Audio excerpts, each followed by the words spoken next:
خۆشەویستەکانم، خوای تعالی لە قورئانی پیرۆزە ئەفەرمێ وجعلنا من الماء كل شيء حي، ئەفەرمێ ئێمە لە ئاو هەموو شتێکی زیندومان دروست کردووە.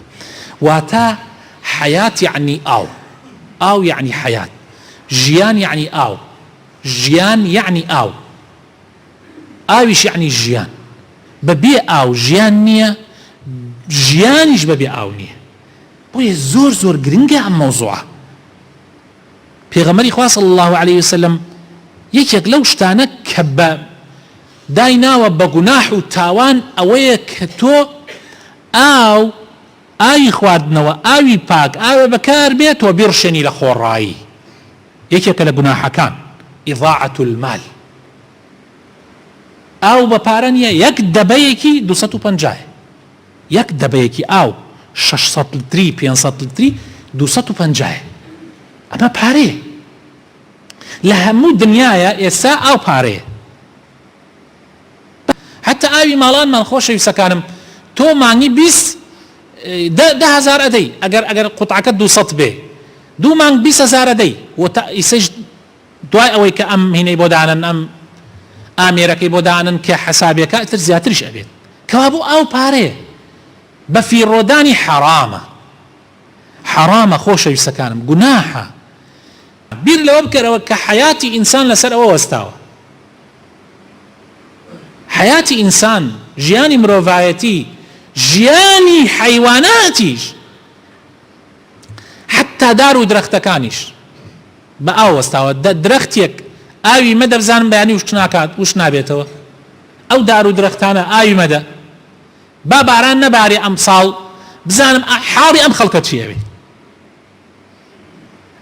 حتى تەنانەت ئەو ئاوی زەویە کە دەریەکەین لە بیرەکانەوە، ئەو ئەرکەوازیانی کە دەرەکری، ئەمە هەمووی طبعا بەسراوەتە بارانەوە. ئەگەر خوا بارانەکە نەبارێنێ، خوا پەناماندا و ئاوەشە زیاتر ئەڕواتە خوارەوەتر بۆمان دەرناتر، کەوا بوو هەموو ژیان لەسەر ئاو وەستاوە. بۆیە بە فیڕۆدانی ئاو یەکێکە لە تاوانە گەورەکان. حەساب نەکردن بۆ ئاو گوناحە. هەر کەسێ حەساب بۆ ئاو نەکا، حەساب طبعا لە ئاوێکی گڵاسێکی ئاوی خواردنەوە حەسابی گەرێ بۆ بکەی، حتا ئەو سۆندەی ها بەدەستەوە کە تەنکیەکەی بانی پێ پڕەکەی. من نایەژم احتیاجاتەکانتان جێبەجێ نەکەن، هەموومان حەق خۆمان بشۆرین، کەلپەل بشۆرین، چێشت دروستکەین، ئەو شتانەی کە چێشتی تیا دروستەکرێ بیشۆرین. پاکی واجبە، بەڵام لەوە زیاتر بە فیڕۆدانی ئەو بەردەمە ئاوڕشێنکەی، ئەو قیرە بشۆری، ئەمە هیچ ضرورات نییە، هیچ ضرور نییە. ئاوەکە بەردەیتەبان ئەو جادەیە بیکەیتە ناو جۆگەکە، ئەمە حرامە بەڕاستی براینە. ئەو ماڵەی کە حەنەفی بۆ ئاوەکە دروست نەکردی بێ گوناحە، لە ناو گوناحاژێ. هەر وەک ئەوە وایە 10,000 بدرێ و ئاوا بیدڕێ، وەک ئەوە وایە مەسەلەن بۆ نمونە 25,000 بیدڕێ. کابرایەک ئێرانی ئەیویست زەلامێ فێرکا کە جگەرە حرامە، پارەیەکی دەرکرد، پارەیەکی خۆیان با بنێ 10,000 25,000 خۆمان بەو شێوازە دەری کرد و لولی کرد و پاشان چرخەکەی داگرسان هات ئاگری پێوە بنا. کابرا کردی دەسەوتی بابە حرامە، چۆن ئاگرێنێتە پارەوە؟ وە نیعمەت خوایە.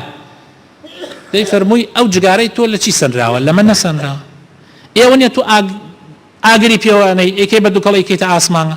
پاشان ئەمە زەرەر ئەدا لە دگانت، لە دڵت. یعنی ئەوەندە جگەرە زەرەری هەیە صحیەن، هیچ شتێکی ترەوە زەرەری نییە. پاشان ئەمە بۆنی تێ خەڵک ئیزعاجەکەی، ئیتر زۆر شتی پێوت. کابراوتی وەڵڵاهی دەرست دەم، جوانترین وانت پێدامەوە، منیش وعدت پێ ئەدەم بە ئیزنی خوا، ئەگەر خوا یارمەتیم داتر وازی لێ بێنم. جا عەینەن مەسئلەی ئاوەکەش بە هەمان شێوەیە خۆشەویستەکانم، بە هەمان شێوەیە.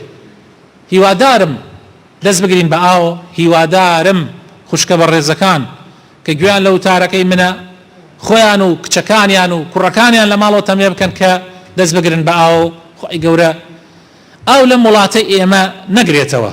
یا ڕەبی بارانی ڕەحمەتمان بەسەرا ببارێنی، یا ڕەبی بەرەکەت خەیتە ئاو و کارەبا و سوتەمەنی ئەم وڵاتەی ئێمەوە، یا ڕەب العالەمین.